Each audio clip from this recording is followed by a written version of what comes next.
this is the Croft 2070 and this is the Oaken Lever Door Handle.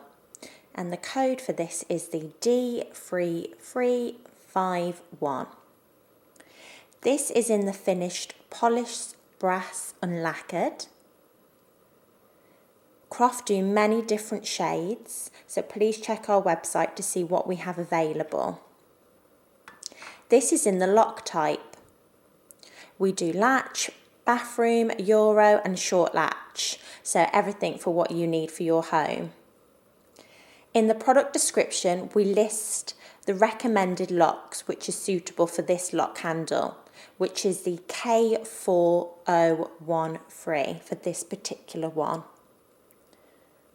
The door handles are provided with screws completed in the finish you choose. So in this instance, you would have the polished brass unlacquered, so it would perfectly blend in to match the shade of your choice.